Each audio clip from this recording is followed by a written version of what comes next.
Good morning, HTBC family. At ang lahat po ng mga naka-tune in sa atin ngayon, God bless you all. Pagpalain po kayo ng Panginoon. Nawa po hindi itong una't huli. Welcome po kayo sa family ng HTBC. At nawa ay patuloy na sundan ninyo ang mga messages natin every single Sunday na nagpapatibay sa ating pananampalataya at nagpapalakas sa ating lahat. Ang title po ng ating message umagang ito, Godly Way Against the Invisible Enemy, Part 3. Kunyari po, kinakailangan meron akong bigyan ng diin at kinakailangan natin tingnan lahat ito at napakahalagang message po ang mga warnings ng Panginoon. Pagka winarningan tayo ng Panginoon, dapat tayo ay matinag ang ating mga puso. Now, ang ating pong sitwasyon sa buong mundo ay ganito. Ang ating pong reporting, ito po. Ito po yung World International Report po ito ng COVID. 3,472,040 ang cases ng coronavirus infected na mga tao. Ang namatay na, death is 244,107. Ang recovered ay 1,114,297. At sa local po, ito, 8,928. So, tumaas po tayo in one day ng 156. So, patuloy pa rin. Tumataas po dito sa local, sa Philippines. Pero, kung titingnan po natin naman yung recovery, death versus recovery, 603 yung namatay at ang nakarecover 1,124, which is meron na pong nangyayari ngayon sa ating pong mga nagkakaroon ng karamdaman. Nalulunasan na at palakpakan po natin ang Panginoon sa kanyang kabutihan. Yes, unti-unti po, unti-unti nasusugpo, nakikita natin na may nangyayari.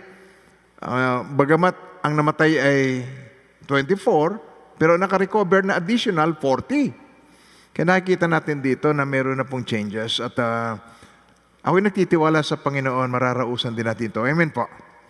Ngunit, ang buong mundo, katulad ng sinabi ko po noong nakaraang linggo, ating pong re-reviewin, the world is so fearful about COVID. And the reason for the fear is death. For people are afraid of dying. Takot mamatay ang mga tao. Amen po, mga minamahal ng Panginoon. Mayroong mga taong ayaw pa dahil kailangan pa siya. Pero alam niyo, ang kamatayan, inevitable. Hindi po natin ito may iwasan. Sayaw natin sa gusto, isang araw titigil sa pagtibok ang ating puso. At sa pagtigil ng tibok ng ating puso, ihiwalay na ating kaluluwa. At tutungo na siya kung saan ang kanyang destination ayon sa kanyang uri ng pamumuhay habang siya nabubuhay pa sa mundo.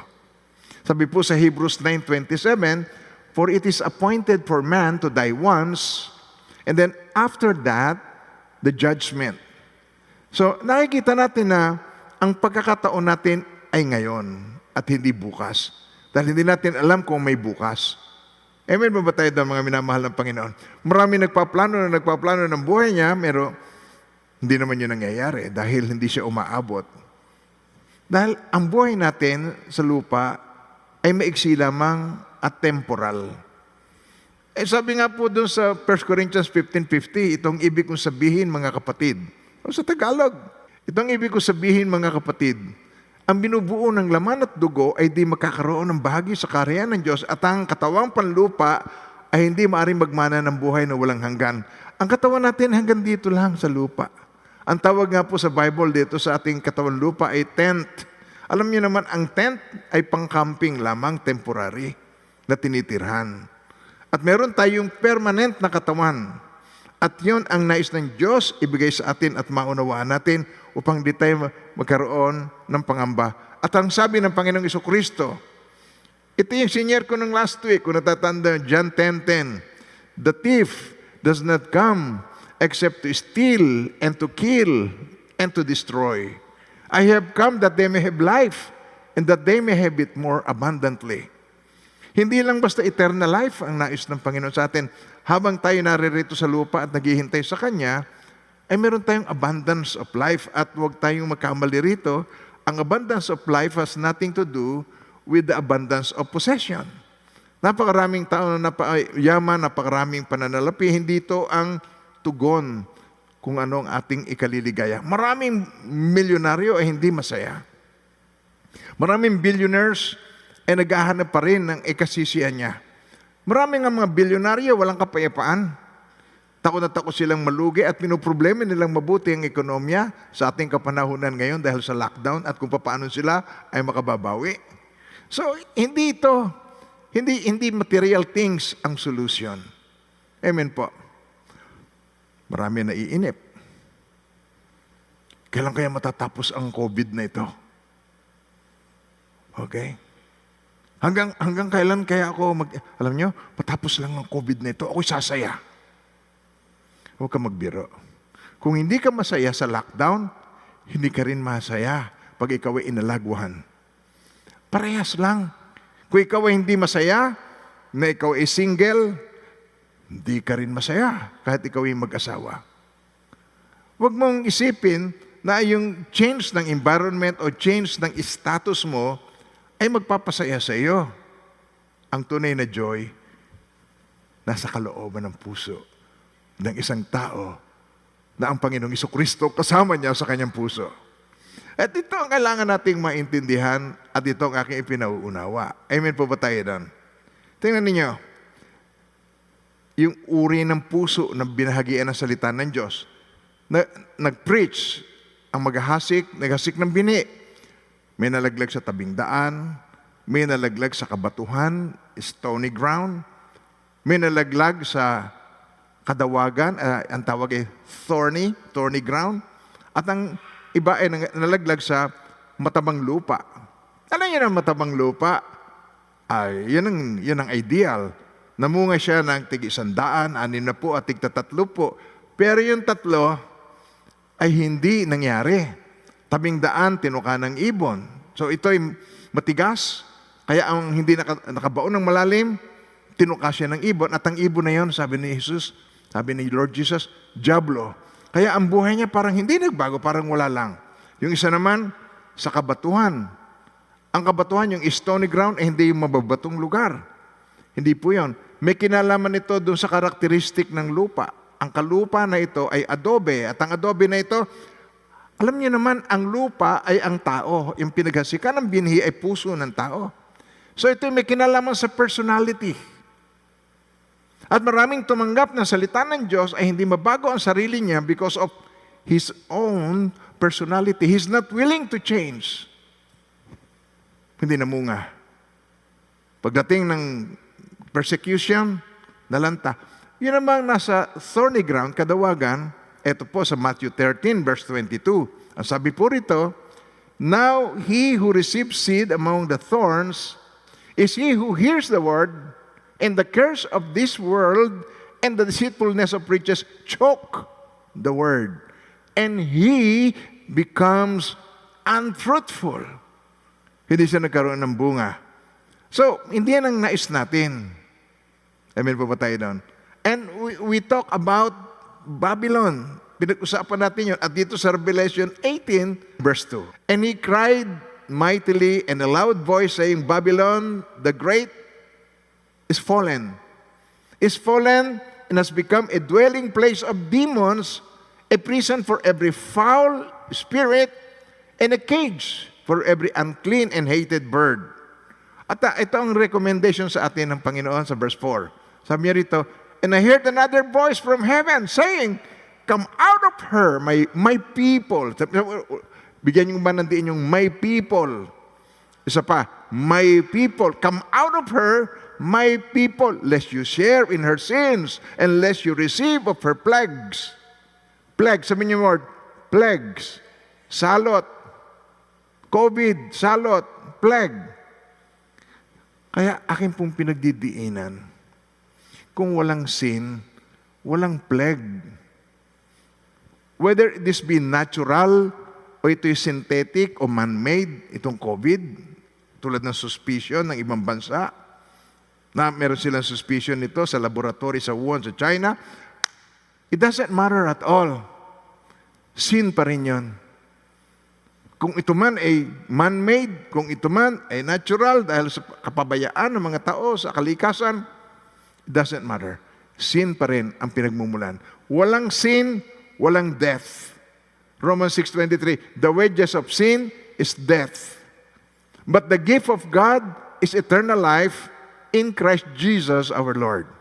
Ulit, basahin natin.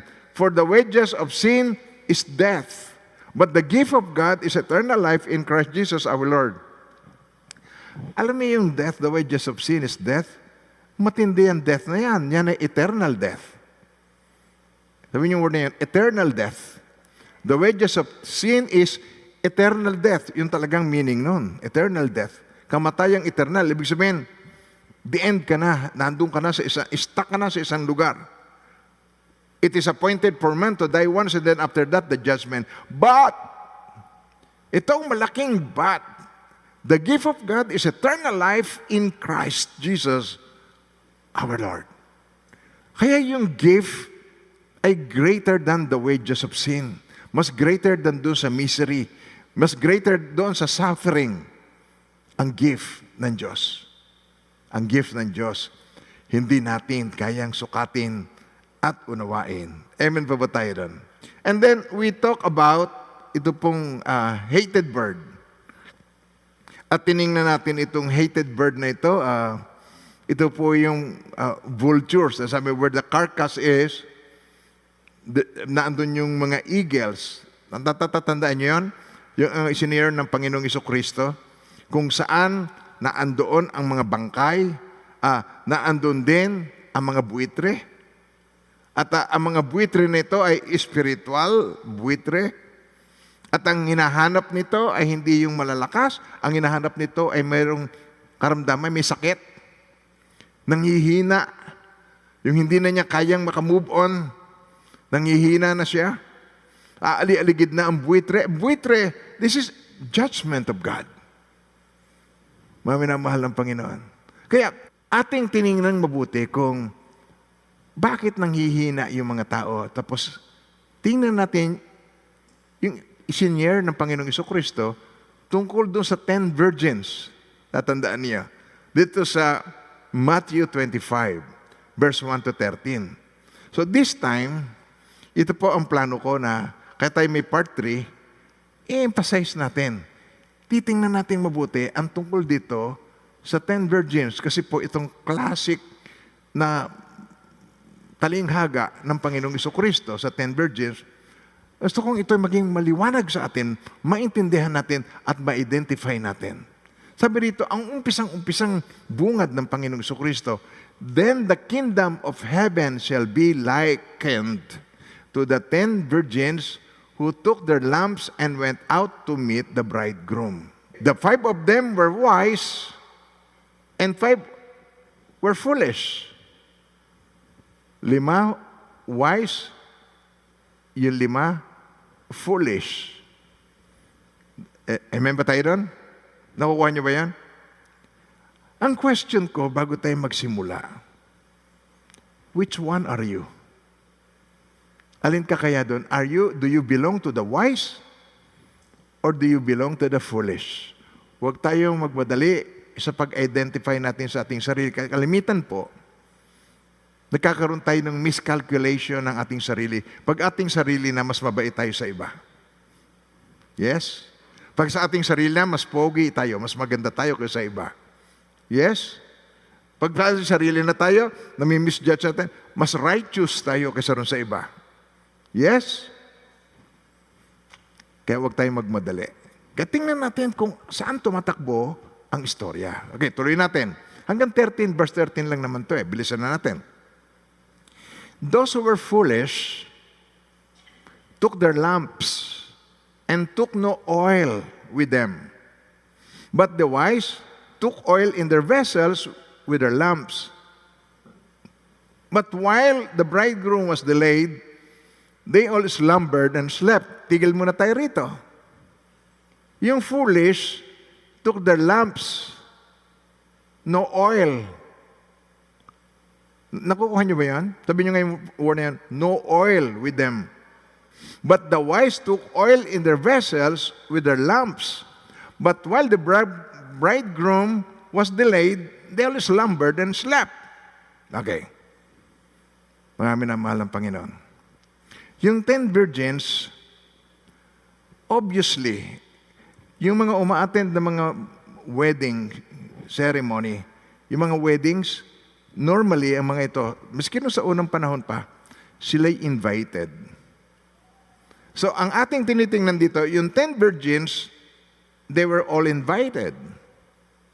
Pareho silang in-invite. Inimbitahan ang 10 virgins. Okay? Now, sa kabila ng kanilang imbitasyon na yun, nakikita natin dito, ang isa pang nakikita natin, pare-pareho sila. Sila'y pare-parehong excited. Sapagkat nag-meet sila sa isang lugar at pare-pareho silang naghihintay. At na-delay ang bridegroom. Oh, alam niyo naman, sanay naman kayong umattend ng kasalan, hindi ba malimit na di-delay?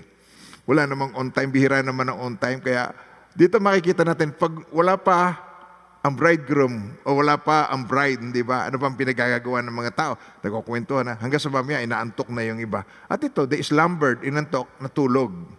So lahat sila nainip. Lahat sila inantok. Lahat sila nakatulog. Amen po ba tayo doon?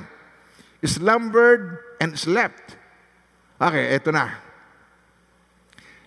And at midnight, alam niyo na yung midnight, parang ito yung mga huli na yung naandun na sa magpapalit na ang araw, midnight, ating gabi. A cry was heard, behold, the bridegroom is coming, go out to meet him. Then all those virgins arose and trimmed their lamps. Inihanda nila yung mga lamps nila. Lahat sila invited, lahat sila umattend, lahat sila pare-parehong virgins, lahat sila excited. Probably, lahat sila may affection doon sa bridegroom. Lahat sila. Pero alam nyo, pare-pareho sila seemingly nung una, pero something happened. Nung dumating na ang bridegroom, nung sila'y kaharap na, nakita ang difference nila. Nakita ang kaibahan nila. Ito inaalin tulad ng Panginoon sa kingdom of heaven. Ulitin natin yung verse 1. Talon muna tayo sa The kingdom of heaven shall be likened to 10 virgins who took their lamps and went out to meet the bridegroom. Okay? Ito yung may kinalaman sa end time. Ito yung may kinalaman sa second coming ng Panginoong Jesucristo. At sa muling pagbabalik ng Panginoong Jesucristo ay magkakabistuhan. So tinanong ko ito itong question na ito. Bakit itong 5 virgin na ito ay foolish? Bakit tinawag sila na mga hangal? Foolish virgins. Nakikita niyo ba yung aking point? Naghihintay sila, nandun sila, may affection din sila sa Panginoong Jesucristo, siya ang babalik. Pero nagkaroon ng obvious na kaibahan ang bawat isa sa kanila nung kaharap na sila. Nung pagdating ng Panginoon, nakita na kung sino ang wise, kung sino ang foolish. Kaya huwag tayong maging mabilis. Tingnan natin ang ating mga sarili. Dahil sa warning na ito ng Panginoon, maaring tayo, iniisip natin, maaring miscalculate natin ang ating mga sarili, maaring sa atin mismo, magkaroon tayo ng pagkakamali. At maaring tayo, hindi natin sinasadya o hindi natin inaakala, maaring tayo mapasama doon sa foolish ones. Mga minamahal ng Panginoon. Although sa HTBC ay ina-emphasize ko mabuti, hindi ko naman po itinataas ang gawain, ngunit nililinaw kong mabuti ang kahalagahan ng pananampalataya sa Panginoong Jesucristo at ang pagmamahal hindi sa church, kundi ang pagmamahal ay sa leader ng church, ang ating Panginoong Hesus. Sa Kanya ang tiwala ay hindi sa tao, hindi kay Pastor Jesse, kundi kay Lord Jesus. Ina-emphasize ko yan mula pa noong umpisa. Amen ba tayo doon? And at midnight a cry was heard, Behold, the bridegroom is coming, go out to meet him. Then all those virgins arose and trimmed their lamps. And the foolish said to the wise, eto na, give us some of your oil, for our lamps are going out. But the wise answered, saying, No, lest there should not be enough for us and you. But go rather to those who sell. Pumunta ka doon sa nagbibili and buy for yourselves. Bumili kayo para sa inyong sarili. Mga minamahal ng Panginoon. Meron tayong mga lessons na natututunan dito. Amen po. Ang pagpasok sa kaharian ng Diyos, hindi hallelujah, amen lamang.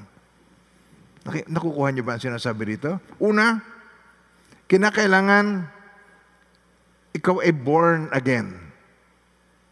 Born again in the Spirit. Natatandaan niyo yung Espiritu ang buhay? Kinakailangan una, ikaw ay born again in the Spirit. At kayo man mga nakikinig dyan, matagal na kayong hindi ko nasishira ng salvation, maintindihan, natatandaan niyo yung figure na yon, ng Espiritu ang buhay? Napakahalagang lesson nun. Doon nagsisimula ang lahat. That you are born again, truly born again in the Spirit. Hindi sa pamagitan ng gawa ng laman, kundi sa pamagitan ng ginawa ng Panginoong Jesucristo. Amen ba tayo doon? At i-emphasize pa natin yan, ating titingnan pa. Dapat pag humarap tayo doon, para tayo makapasok sa kaharian ng Diyos, merong mga qualification. You must have a renewed nature. Renewed nature. If anyone is in Christ, is a new creation. All things have passed away, and behold, all things have become new. Sabi ng Panginoon, your sins and lawless deeds, I will remember no more. So tayo ay renewed nature. Washed by the blood. Yan ang mga qualifications na kailangan meron tayo. Justified. Reconciled to God. Nakipagkasundo sa reconciled to God. No, mga minamahal ng Panginoon. Sino lang ang makapagre-reconcile sa atin sa God kung hindi si Jesus? God, di ba awit natin, Hark the herald angels sing, glory to the newborn King, peace on earth and goodwill to God and sinners reconcile. Nakasundo tayo sa pamagitan ni Jesus. Bilang tao, nagkatawang tao, hinawakan niya ang kamay ng tao. Pwede. Bilang Diyos, hinawakan niya ang kamay ng Diyos. Pwede. Pinagkasundo niya at pinag-isa ang lahat ng nasa langit at nasa lupa sa kanyang pangalan. Kaya makita natin dito yung truth na ito na aking sinasabi. Now, tingnan ninyo. Yung kailangan ng bawat isa, maintindihan natin na ang opportunity for you to be saved ay habang ikaw ay nabubuhay dito sa lupa. Ang opportunity para sa iyo mag-decide ay habang ikaw ay naandito pa sa lupa. You cannot decide and receive the Lord pag ikaw ay nasa iyo ng destiny. Sabi mo yan, destiny. Hindi man kung saan ka. Sapagkat kung ikaw, pagkatapos nating mamatay, it is appointed for man to die once, and then after that, the judgment. Wala ka ng pagkakataon, Lord, gisisi po ako, patawarin niyo po ako, tinatanggap na kita, Panginoong Hesus, patawarin niyo po ako sa pagre-reject ko sa iyo. You lost it. Ang pinakamahalaga ay ngayon, hindi bukas. Amen po ba tayo doon? At sabi po rito sa 2 Corinthians chapter 6 verse 2, For he says, In an acceptable time I have heard you, and in the day of salvation I have helped you. Behold, now is the accepted time. Behold, now is the day of salvation. Now. Ngayon, Tagalogin natin, tinan ninyo. Sapagkat sinabi niya, sa panahong kanais-nais, pinakinggan kita. At tinulungan kita sa araw ng kaligtasan. Ang hindi natin kayang gawin, ginawa ng Panginoong Jesucristo sa atin. Sa anyo ng taong makasalanan, hinatulan ng kasalanan. Siya naparito sa lupa. Sa anyo ng tao makasalanan, sa anyong yon, hinatulan ng kasalanan upang tayo ay ibilang ng mga anak at tayo ay tubusin sa ating mga kasalanan. Yan ang kanyang ginawa. Ngayon na ang panahong kanais-nais, ngayon na ang araw ng kaligtasan. Don't miss that opportunity. Amen po. Kaya kung ikaw ay nararayan, nakikinig, patuloy mong pakinggan ito. At hindi lang yon. Ito pa ang isa nating lesson. Ang pagbabalik ng Panginoon without warning. Sa inip nila, sila'y nakatulog. Nagigets yung sinasabi ko. So, itong nangyayari ngayon, itong COVID-19 na ito, kung natutulog, this is a wake-up call. Yung mga virgins na natutulog, yung mga mananampalataya na natutulog, it is now a wake-up call. If you are wise, you will share. At magniningning ka. Natatandaan niyo doon sa Daniel chapter 12, yung wise, magpapahayag ito ng kabutihan ng Diyos at marami ang maliligtas. Daniel chapter 12 verse 3, tingnan niyo. Those who are wise shall shine like the brightness of the firmament. Isabihin, kaya ka nag-shine ang brightness of firmament because you are saved. Once you are saved, you receive the glory of the Lord. Tayo po ay nagniningning sa lupa. And those who turn many to righteousness, like the stars forever and ever. Kaya tayong mga wise, may ginagawa at inaabot yung mga unbelievers, yung hindi pa nakakakilala sa Panginoong Jesucristo. Amen po ba tayo dan? Kaya napakahalaga itong message natin ito. Magpapasigla sa atin at tinan nyo, pag lockdown, sa sobrang inip, nagsasabong. Pag natanggap yung ayuda, ibinibili ng drugs at nagiinuman. Sa pagiinuman, namamatay. Napakarami nating pwedeng magawa. Pwede nating mag-benefit. Pwede tayong mag-benefit dito sa COVID. Hindi in terms of money, kundi in terms of our relationship with God. Kung ito ay wake-up call, di pag nagising ka, hindi mo na pagtatagalin. You will seek God in your life. You will improve your prayer life. At magbabasa ka pa ng Word of God para mas lumalim ang iyong pagkakilala sa Panginoon. Ito ang ating benefit sa pagiging lockdown. Ibig sabihin, para tayong nasa retreat. Pag lockdown, nagagets yung sinasabi, Pastor, ganyan lang ang sinasabi mo. Dahil kumakain ka, kami na hindi kumakain, di mahirap para sa amin. Totoo. Totoo po yan, mga minamahal ng Panginoon. Iba-iba ang level ng suffering natin. Pero mga minamahal ng Panginoon, ang buhay natin pare-pareho. Ang buhay natin ay maiksi lamang. Ang buhay natin ay temporal.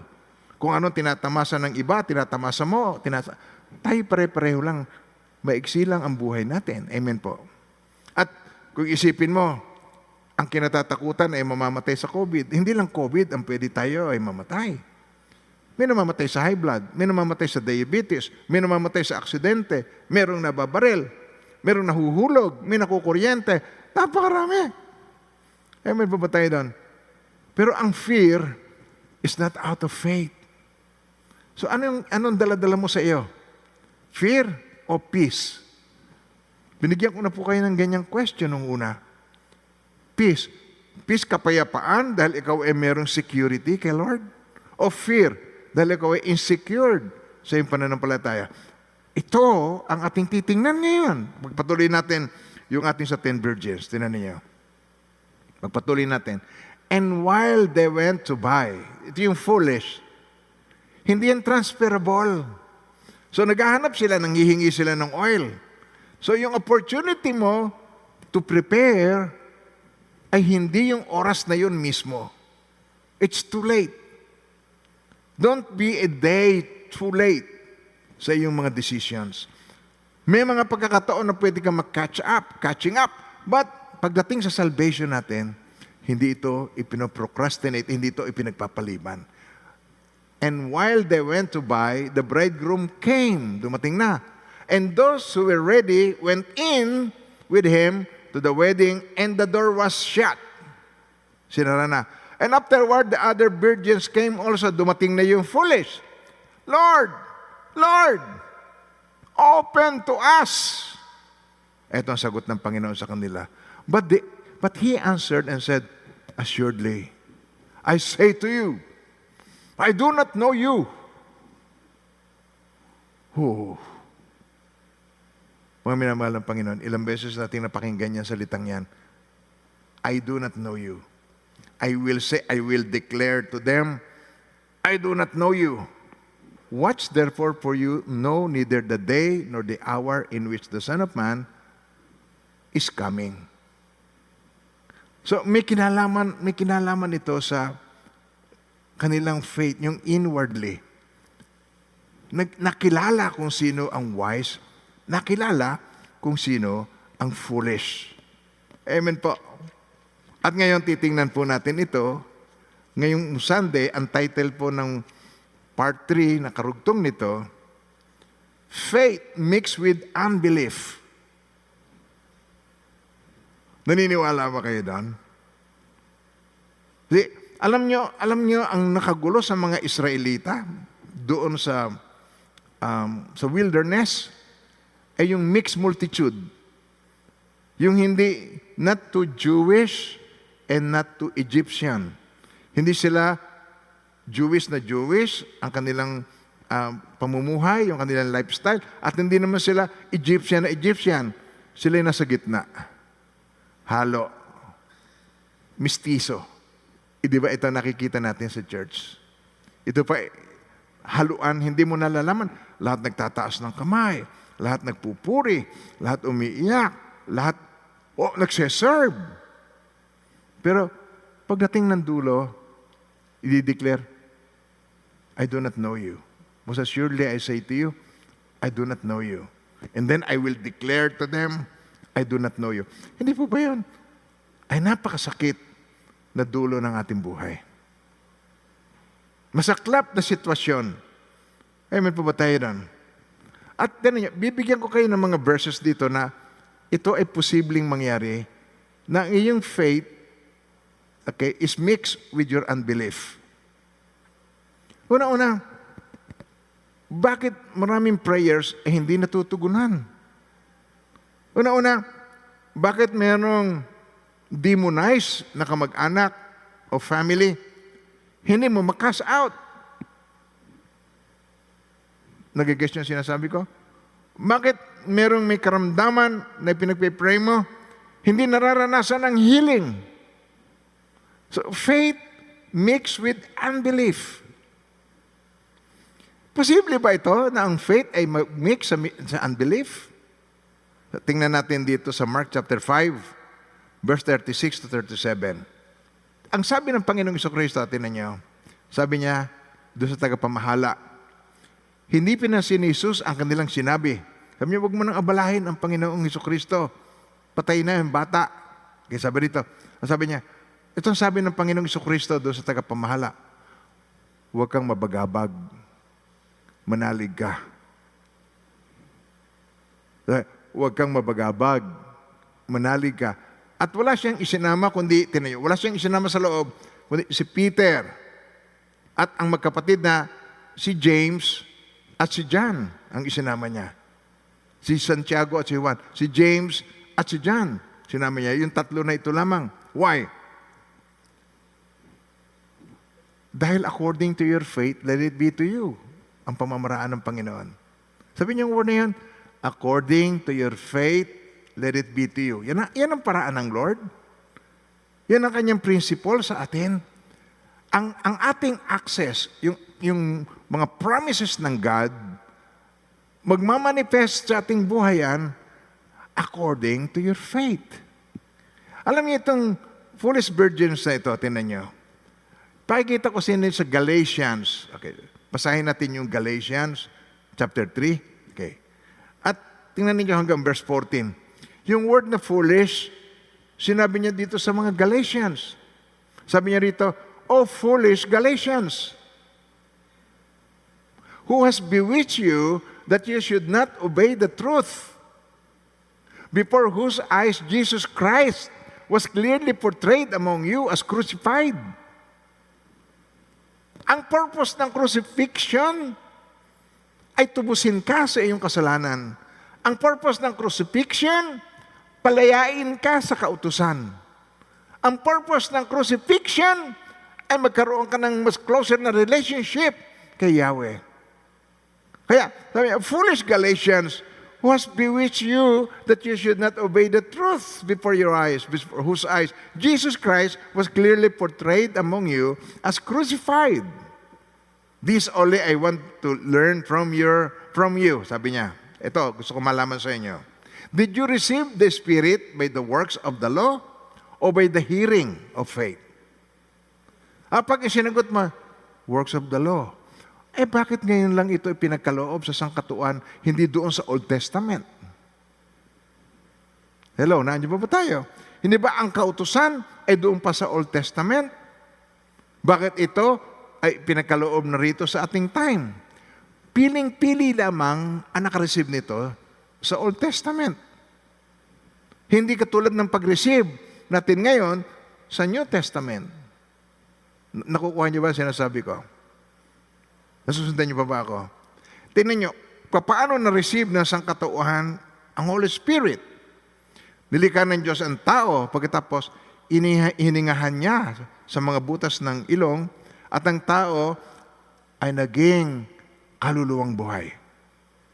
Living soul. Receive the Holy Spirit. Yan din ang mensahe ng Panginoong Jesucristo nung siya'y namatay at nabuhay na maguli.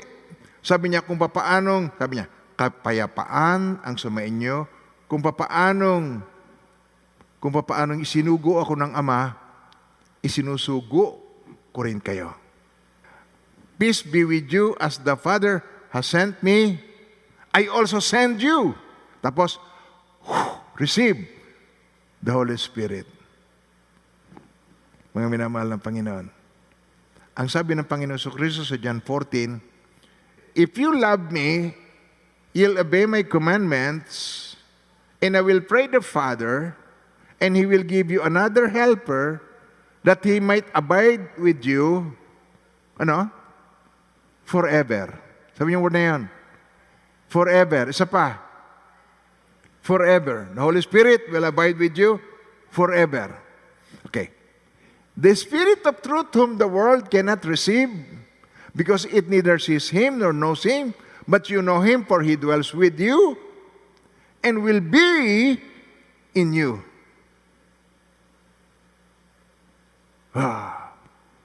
Napakabuti ng Panginoon. Amen. Kung natatandaan ninyo, doon sa John chapter 7, nangusap ang Panginoong Jesucristo at nagsalita ng malakas. At ang sabi niya, okay, sa huli at pinakatanging araw ng feast, si Jesus tumayo at nagsalita ng malakas. Ang sabi niya, ito ang word ni Jesus, "Ang nauuhaw ay lumapit sa akin at uminom. Ayon sa sinasabi ng kasulatan, mula sa puso ng nananalig sa akin, ay dadaloy ang tubig na nagbibigay buhay." Tapos, ang tinutukoy ay ang Holy Spirit na tatanggapin. Sabi niyo word na yun, Espiritong tatanggapin. Isa pa, Espiritong tatanggapin ng mga nananalig sa Kanya ng panahong yon, ay hindi pa naipagkakaloob ang Holy Spirit, sabagat hindi pa nagaganap ang pagkamatay at muling pagkabuhay ni Jesus. Ito yung foundation, ito yung matibay na saligan, ito po yung matibay na pag-asa ng mga mananampalataya ng Panginoong Jesucristo. Sabihin ng mga sinesharean mo, tayo ay iba-iba ng pananampalataya, tayo maggalangan, magrespetuhan tayo ng pananampalataya sa isa't isa. True. Dapat magrespetuhan ng pananampalataya. Pero hindi masama na i-share mo ang pag-asa ng iyong pananampalataya. Kung meron po kayong pananampalataya, ano po ba ang pag-asa ng iyong pananampalataya? Alam niyo, ang pag-asa ng pananampalataya ng ibang tao, pag namatay ang isang tao, pwede mo pang maipanalangin, kawat patawarin ang kaluluwa ng kung sino man ang pangalan ng taong ito. Kawat patawarin, ba si Usting, kawat patawarin kaluluwa ni Usting. Okay, tapos paulit-ulit ang sasabihin. At marami pang sasabihin para mailigtas yung taong ito. Toring, garing, bahay na ginto, kabanantipan, pintuan ng langit. At ano-ano sinasabi niya, pero ang gusto lamang niya, ma-save yung isang tao. Hello, nagigets mo ang sinasabi ko? Pero ang kaligtasan natin ay ang pagtanggap ng Holy Spirit sa ating buhay. Kaya sabi niya, peace be with you as the Father has sent me, I also now send you. Tapos sabi niya, receive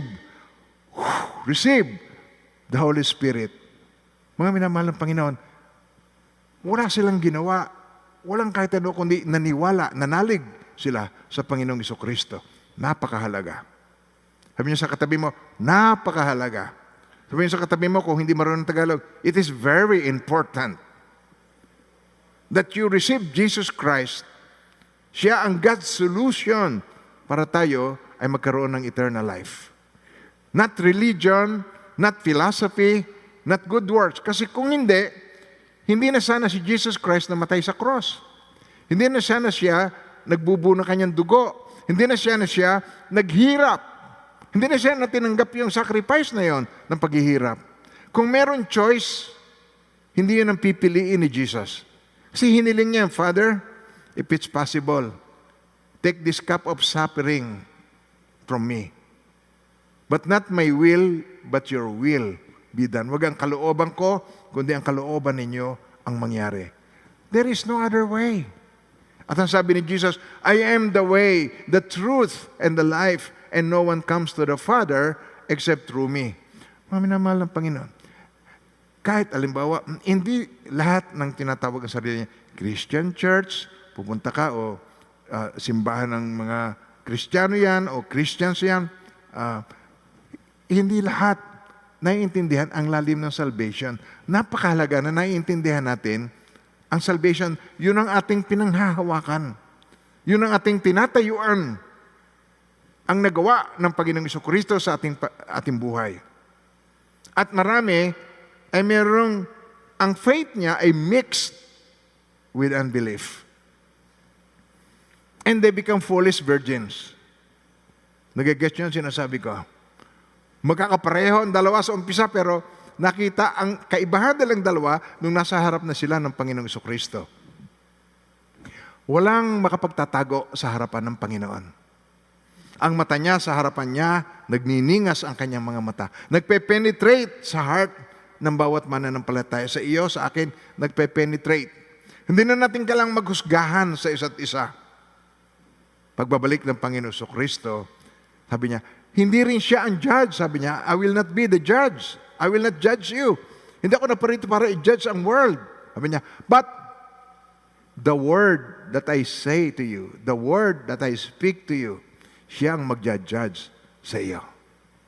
Nakukuha niyo ba sinasabi ko? Kaya since siya ang the word, sa harapan ng Panginoon, everything will be revealed. Ang lahat ng nasa atin, nasa puso natin, will be revealed. Now, tinan sa Mark chapter 9, verse 23 to 24. Meron ditong bata na inaalihan ng demonyo at nilapit sa mga alagad. Yung father ng bata, sabi ni Jesus sa kanya, tulungan mo ko na maligtas ang anak ko. Mga minamahal ng Panginoon. Kahit billionaire yung mama na yan. Nagagasan siya, sabi ko, kahit kaya mo magpagawa ng napakaraming ospital ang isang tao, isang bagay ang hindi niya kayang mabili. Hindi niya kayang bumili o madagdagan ang buhay ng isang tao. Pwede niyang paiksiin ang buhay ng isang tao. May babayaran isang tao, ipapapatay niya ang isang tao, pwedeng paiksiin. Pero alam niyo, walang may kapangyarihan na duktungan yung tao pag nandun na siya sa dulo ng kanyang buhay. Walang magagawa ang isang tao. Nag-guess yan sinasabi ko, Diyos ang meron. Sabi niyo ngayon, Diyos ang meron. Kaya sabi niya, if you can believe, all things are possible to him who believes. So napakahalaga ang faith. At napakahalaga na i-deal natin ang ating unbelief. Kaya sabi niya, immediately the father of the child cried out and said with tears, lumuluha siya, sabi niya, Lord, I believe. Help my unbelief. Hindi ba naman, lalo't nasa bingit ka na ng kamatayan at ang kailangan mo ay pananampalataya para mabuhay. Pero kahit anong sabihin natin, minsan nananalangin, pero kung duda sa iyong prayer na yun ay mangyayari. Lalo na ang prayer mo ay napakaselan. Lalo na ang prayer mo ay may kinalaman sa big things, tulad ng patigilin na nawa ang lindol o patigilin na. Meron mga nagkiklaim na ganito, nagiging katatawanan tuloy siya. Pero alam nyo, pag nagpe-pray tayo ng ganyan na ang bagyo, payapain ng Panginoon, hindi ba ang Panginoon napapayapa niya ang hangin at saka nakakalma niya ang karagatan? Amen ba tayo doon? Amen. At sabi niya, most assuredly I say to you, itong ginagawa ko, greater works than this you will do also. Magagawa niyo rin. Kaya yung ating belief, yung ating pananampalataya can move mountains, ang sabi ng Panginoong Jesucristo. Dito sa Mark 11, verse 23, for assuredly I say to you, whoever says to this mountain, be removed and be cast into the sea, and does not doubt in his heart, but believes that those things he says will be done, he will have whatever he says.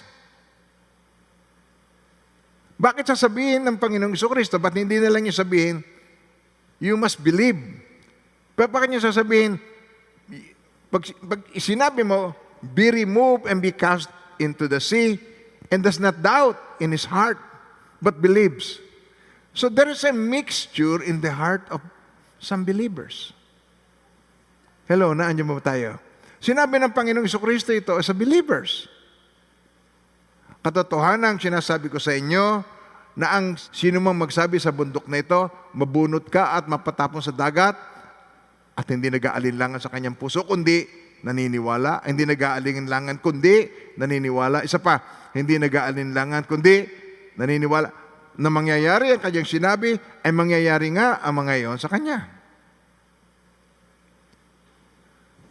Merong mixture sa heart. Merong mixed feelings sa ating puso.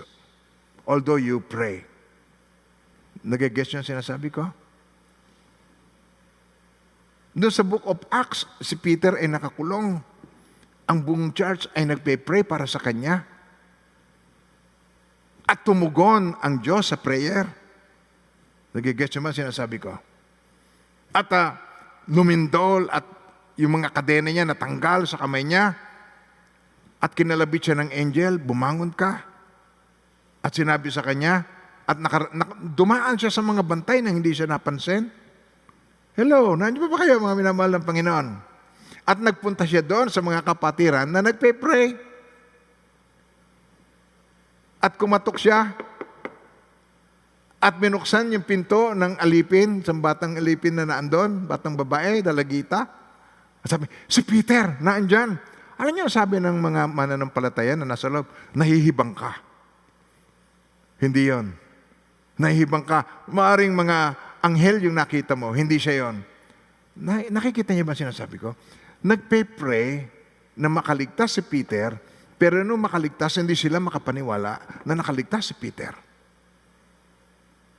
Ilan sa inyo nagpe-pray ng mga may karamdaman, pero sa mind mo, hindi na siya makakaligtas. Mamatay na rin siya. Kaya napakaraming prayers, maraming mga may cancer, hindi nagaling, maraming prayers, hindi nangyayari. Because they doubt God. They doubt the Lord Jesus Christ. Naandun sila ay mga unbelieving believers. Naandun yung kanyang faith mixed with unbelief. Hello, nandiyan ba tayo? Ito, isang example. Matthew 17, verse 14 to 21. Okay. Sa English tayo, ha? Sa English. And when they had come to the multitude, a man came to him, kneeling down to him and saying, Lord, have mercy on my son. Ito yung kabuuan ng story. Okay? Have mercy on my son, for he is an epileptic and suffers severely For he often falls into the fire and often into the water. So I brought him to your disciples, but they could not cure him. Okay. Then Jesus answered and said, O faithless and perverse generation, how long shall I be with you? How long shall I bear with you? Bring him here to me. Why? Bakit sinabi ni Jesus itong parang siya nadidismaya sa kanyang mga tinitrain? How long shall I be with you? How long shall I bear with you? Dahil kayang-kaya nilang magawa yon. Iyon ay hindi isang bagay na hindi magagawa ng isang mananampalataya. So, ituloy pa natin, tinan ninyo. And Jesus rebuked the demon. And it came out of him. And the child was cured from that very hour. Gumaling yung bata, yung oras mismo, gumaling.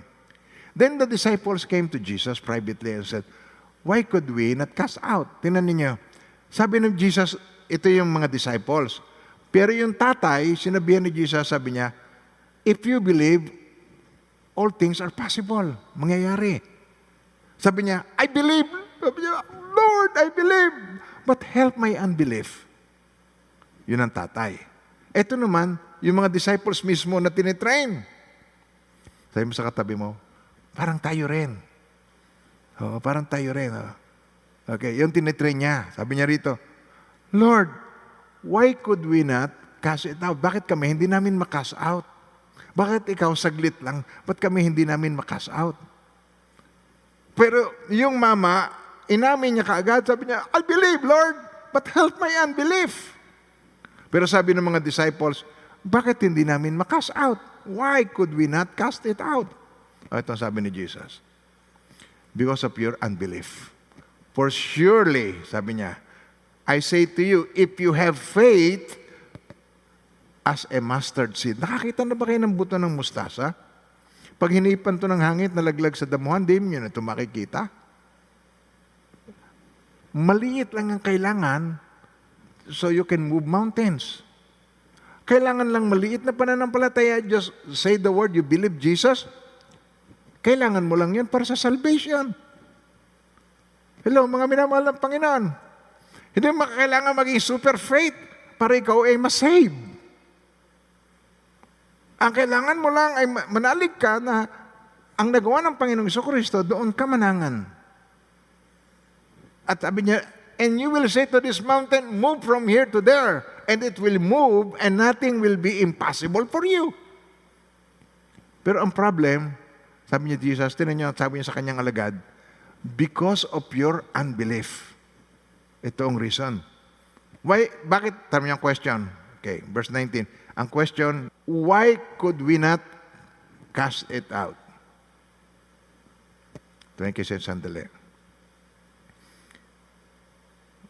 Huwag mo nang isipin na hindi mo makast out yan sa ibang tao. Baka ikaw yon. Sabi mo sa katabi mo, o tanguan mo na lang, kindatan mo. Isip ka ng isip kakast out mo yung ibang tao eh. Naisip ka ng isip na napakaraming ganyan ang kanyang kaisipan, mga minamahal ng Panginoon. Iniisip niya, self-righteous. At ang nakikita niya, yung kamalian ng iba. Nagigets yung sinasabi ko. Hindi niya nakakita na siya mismo. Kung meron tayong invisible enemy, mga minamahal ng Panginoon, ito ang sinasabi ng pinakamakisig na evangelist na narinig ko. Ang pangalan niya ay Antonio Luna. Sabi ni Antonio Luna, meron tayong kaaway. Sabi niya dito, itong kaaway natin na ito, ay ito ang pinakamatindi nating kaaway, ang ating sarili. Kung meron ka invisible enemy, it could be you. All the while, you could be deceived. Yung sarili mong self-righteousness. Yung mga Galatians, akala nila, okay sila. And then sabi ni Apostle Paul, Foolish Galatians, who bewitched you? Natanggap niyo bang Holy Spirit sa works of the law? O sa pamagitan ng inyong faith kay Jesus Christ? Kung law, bakit hindi noon pa sa Old Testament? Bakit sa New Testament lang, sabi niya, paano sinugo ako ng sinusugo ko rin kayo? Receive the Holy Spirit. Si Jesus ang nag-initiate para mabalik sa atin ang Holy Spirit. That He, the Holy Spirit, might be with us forever. And a lot of people doesn't even know. Sabi, hindi siya matanggap ng sanlibutan sapagkat hindi siya nakikita at hindi siya nakikilala. For He dwells with you and will be in you. Nagigets niyo pa ba ako? Nasusundan niyo pa ba ako, mga minamahal ng Panginoon? Now, ito ang pinakamatindi sa lahat, yung faith mixed with unbelief. You might not admit it, but it's time na atin pong ma-realize na ako ba yun, Lord? Nagigets niyo ba sinasabi ko? Sa James chapter 1, verse 5 to 8, tinan niyo, James, if any of you lacks wisdom, let him ask of God who gives to all liberally without reproach, and it will be given to him. Yung wisdom. Halimbawa, tinan niyo, meron kang didesisyonan na pare-pareho namang tama, pero alin doon ang pinakatama? Katulad na kumukuha ng board exam, yun ay ang mga answer, yun ay ABC lang, yun ay multiple choice lang, yun ay lahat yun ay tama. Alin doon ang pinakatama? Kailangan mo doon wisdom. So if any of you lacks wisdom, let him ask of God, who gives to all liberally and without reproach, and it will be given to him. But, okay, sabihin nyo ngayon malakas yan, but, isa pa, but let him ask in faith with no doubting. For he who doubts is like a wave of the sea driven and tossed by the wind. For let not that man suppose, huwag nga isipin ng taong ito, let not that man suppose that he will receive anything from the Lord. He is a double-minded man, unstable in all his ways. Faith mixed with unbelief. Wise or foolish? Which one are you? Nangangailangan ang kasagutan nito ng malalim na pagtitiwala na ang iyong buhay is founded upon the rock. Ang foundation mo ay ang pundasyong bato. At ang pundasyong bato ay wala nang iba, kundi ang Panginoong Jesucristo. It is not what you can do for God, but what God has done for you. Hindi ang magagawa mo sa Panginoon Diyos ang mahalaga, kundi ang ginawa ng Panginoong Jesucristo para sa iyo na pinanampalatayahan mo, saligan at pinagtiwalaan mo ng malalim na pananampalataya ang ginawa ng Panginoong Jesucristo para sa iyo. Amen po. Amen. Ang minamahal ng Panginoon. Kaya napakarami mga tao ng mga self-righteous. Napaka-self-righteous. Sa isang asawa, napaka-self-righteous sa kanyang asawa. Nakukuha niyo ba sinasabi ko? Hindi siya makapag-submit sa kanyang asawa. Dahil napaka-self-righteous, siya ang mas magaling. Nakukuha niyo ba sinasabi ko? Hindi siya ang submission ay sa lahat ng bagay. In all things, mag-submit ka sa asawa mo. Pag ikinakasal ko yan, tango ng tango. Natatandaan niyo ba yung pagka ako'y nag-share, pagka yung sa wedding? Ito isang example ko dahil ito ang pinaka-common. Napaka-self-righteous. Alam mas dalawang senior citizen na mag-asawa. Tapos kakalabitin siya ng asawa niyang babae. Okay? Nagigets mo sinasabi ko? Hello, nandiyan ba tayo? Kasi yung babae, pagka yung matanda na umiiling. Tapos yung lalaki naman, ganyan ang ganyan. Tango ng tango. Okay? At pagkatapos siya nangangalbi, sasabihin ng misis niya, tatanda na natin puro kahalayan pa nasa isip mo. Sa mag-asawa ba ay kahalayan yon? Nakikita niyo ba yung self-righteous doon? Hello, mga minamahal ng Panginoon. Nagigets naman sinasabi ko. Hindi lang yon. Napakatagal na nilang magkasama. Tapos biglang magbabago ang isip niya sa kanyang asawa. At sasabihin, hindi na kita kailangan. Biglang magbabago ang kanyang isipan. Biglang mamaltratuhin ang kanyang asawa.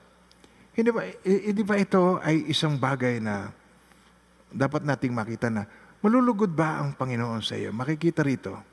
Isa pa, tinan nyo. Pag dumadating ang crisis, mahal mo sa buhay, binawian ng buhay, namatay. Paano mo i-handle ang crisis sa buhay mo? Yung iba nagtatampo sa Diyos, naghihinanakit sa Diyos na hiniling kong doktor ang buhay, pagkatapos namatay pa rin. That's what I Diyos! Mga ganun na salita. Nakikita natin na ang kanyang faith, pagdating sa crisis, doon atin nakikita. Doon lumilitaw pagdating sa crisis. Now, ang pinakamatinding crisis na yan, ang masasabi ko, yung dulo na nito, pagbabalik ng Panginoong Jesucristo, walang makapagtatago. Yung wise at saka yung foolish, makikilala kung sino ang wise at kung sino ang foolish. Now, which one are you? Ngayon pa lamang ay ma-identify na natin. At ang COVID, ito yung wake-up call. At mayroong benefit out of this lockdown. You become closer to one another. Ang pamilya, for the first time, pwede nang mag-dinner ng sabay-sabay. Magpasalamat sa pagkain at pwede nang mag-Bible study gabi-gabi. Lockdown, remember? Lockdown. Walang mall, walang entertainment, walang bowling, wala kang pwedeng puntahan. You're stuck sa bahay. So, inip na inip? No. Magagawa natin ito ay maging beneficial sa ating lahat. At dito, walang lockdown dito. Inaabot namin ang dapat abutin. Nag-small group sila rito. Nag-exercise kami dito. Amen. At ang mga worker, maraming salamat sa lahat sa inyo. Ang commitment ng bawat isa ay napakatindi. Kahit ako'y nagpapasalamat sa Panginoon, sa mga kasama ko. Nung nag-lockdown, nagpa-lockdown sila rito, volunteer sila. Sinabi, magla-lockdown ng linggo ng gabi, ay naandito na sila. Lockdown ng kasama ko. Napakabuti ng Panginoon. Kaya nagagawa ito. Kaya naabot kayo ng ating ministry. Kaya nakakapag-share pa rin dito. Now, mga minamahal ng Panginoon, itong message natin na ito ngayong umaga, yung foolish, yung wise and foolish virgin na ito, don't be the foolish one. Amen po. Don't be foolish in your faith in the Lord Jesus Christ. Nag-guess niyo ang sinasabi ko? Huwag yung pleasure ng world. Huwag yung huwag yung cares of this world at deceitfulness of riches ang mag-choke, ang sumakal sa word, and you will become unfruitful. And at the end, alam niyo, pagka naumpisahan mo ito, lilitaw ng lilitaw, lalaki ng lalaki, magmamagnify ito sa iyong heart. And then, alam niyo yung harden, yung katigasan ng puso, iiral sa iyo. Alam mo ba kung bakit tumitigas ang puso ng isang tao? Meron kang hindi pinapansin. Pag meron kang anak na hindi mo pinapansin, matigas ang puso mo sa kanya, malambot ang puso mo dun sa pinapansin mo. Pakinggan niyo mabuti. Na-overlook mo, hindi mo siya pinapansin. Nakukuha niyo ba sinasabi ko? Pag hindi mo pinapansin ang isang tao, matigas ang puso mo sa kanya at malambot ang puso mo doon sa pinapansin mo. Pag ang pinapansin mo ay kayamanan, malambot ang puso mo doon sa kayamanan, matigas ang puso mo sa Diyos. Because you cannot serve God and mammon. Nakukuha niyo pa ba ako? Kaya, makita natin kung bakit yung foolish virgin, abay sasalubong walang langis. Lack of preparation. Hindi siya nag-prepare. Ano ibig sabihin itong hindi siya nag-prepare? Ang kanyang pananampalataya, ang kanyang lifestyle. Nakukuha niyo ba sinasabi ko? Na-neglect niya ang kanyang relationship kay Lord Jesus. Kaya sabi niya, tignan niyo ang word. Sabi niya, assuredly, I say to you, I do not know you. Hindi kita nakikilala. See, ganong kasakit. Sabi niya, watch therefore, for you know neither the day nor the hour in which the Son of Man is coming. Ibig sabihin dito, dumarating ito nang hindi mo ina-expect. Darating siya, hindi mo ina-expect na darating. Kaya watch therefore, for you know neither the day nor the hour in which the Son of Man is coming. He's coming soon. Malapit na yon. Nasa loob na tayo nun. Nung paghahanda na ito. Amen po ba tayo doon? At itong pandemic, itong global situation na ito, nagigess yung sinasabi ko, is a wake-up call for people to turn to God.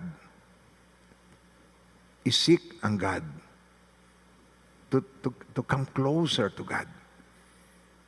At hingin ang tulong at biyaya ng Panginoon. Amen po ba tayo doon? Manalangin po tayo.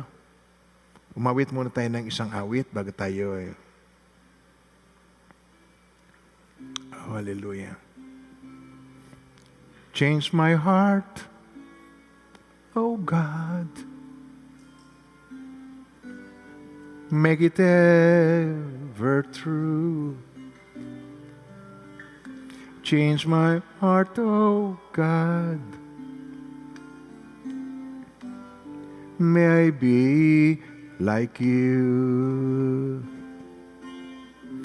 You change my heart, oh God. Make it ever true. Change my heart, oh God. May I be like you. You are the potter, I am the clay. Mold me and make me. This is what I pray.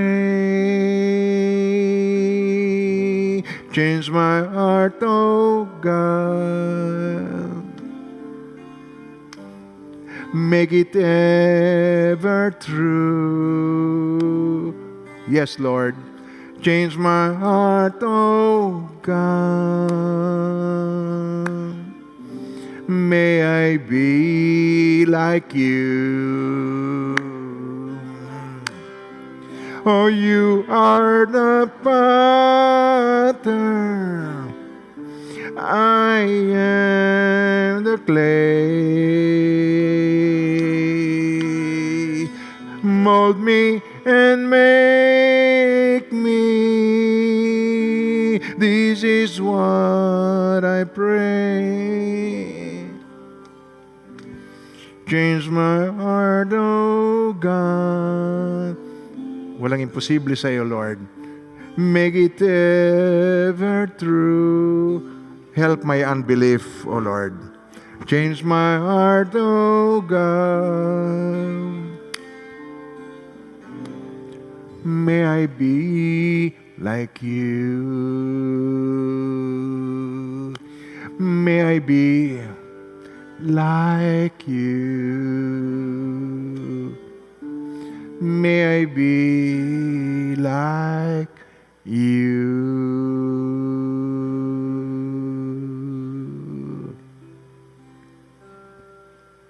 Yung baga first time po na nakinig, yung first time po na gustong lumapit sa Panginoon, say this prayer. Sambitin niyo po ang panalangin ito ng buong pananampalataya. Mahal na Diyos, salamat po sa iyong pag-ibig sa akin. Pag-ibig na walang kapantay, pag-ibig na unconditional. At sa umagang ito, Panginoon, ay binubuksan ko po ang aking puso. Ako po ay nagpapakababa sa iyo. Ina-humble down ko ang aking sarili sa iyo. Panginoong Hesus, tinatanggap ko po kayo ng buong puso at kaluluwa bilang aking Panginoon, tagapagligtas at hari.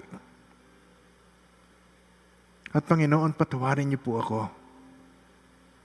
Ilang ulit ko na pong nabanggit ang panalangin ito nang walang pangunawa.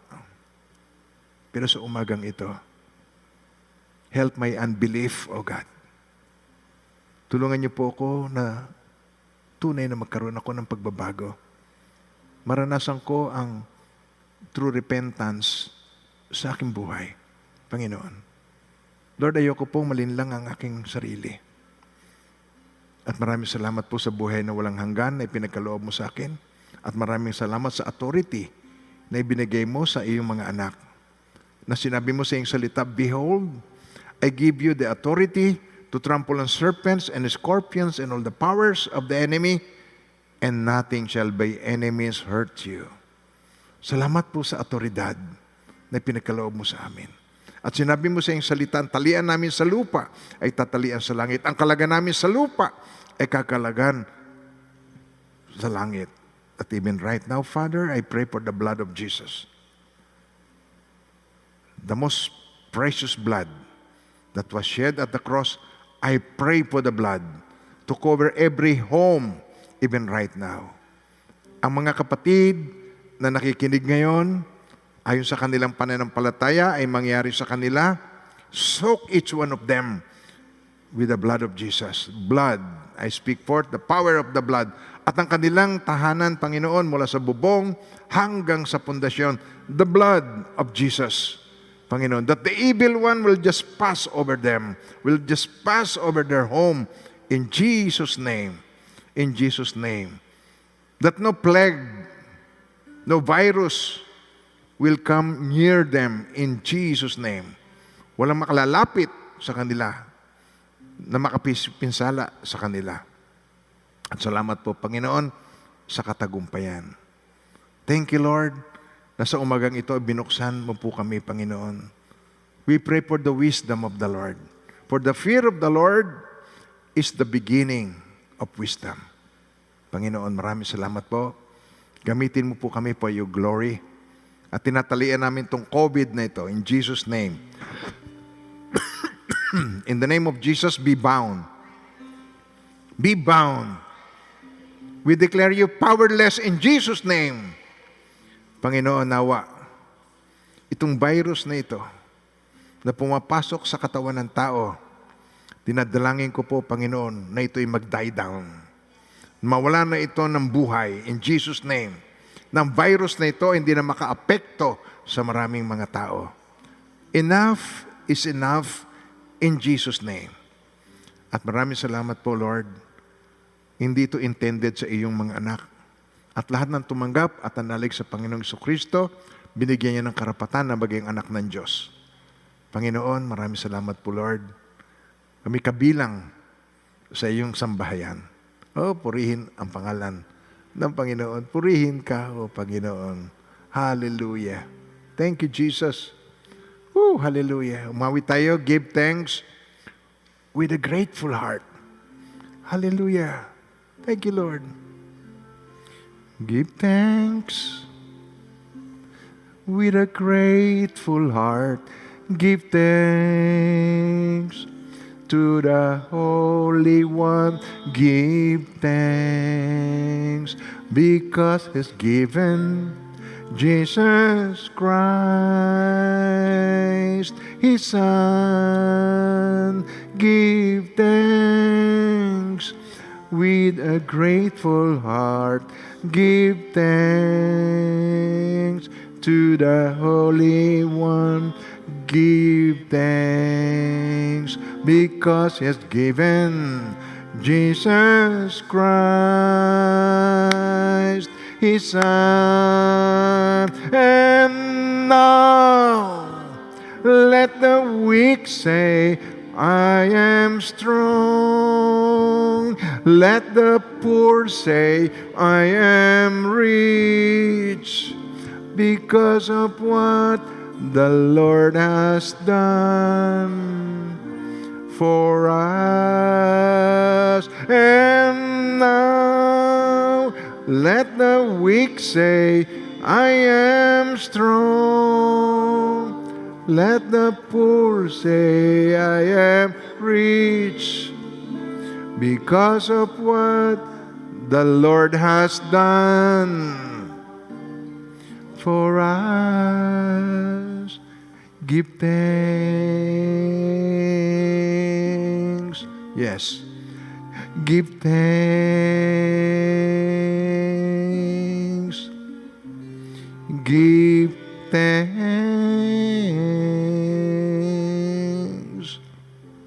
Tanggapin po ninyo ng buong pananampalataya. And now may the Lord God bless you and keep you. And may His face so shine upon each one of you and be gracious to you. His countenance be upon you and bring you peace. In the name of the Father, of the Son, of the Holy Spirit, in Jesus' mighty name. Amen and amen. Ang pag-iingat ng Panginoon sa ating lahat. God bless you all. Magkita-kita po tayo uli.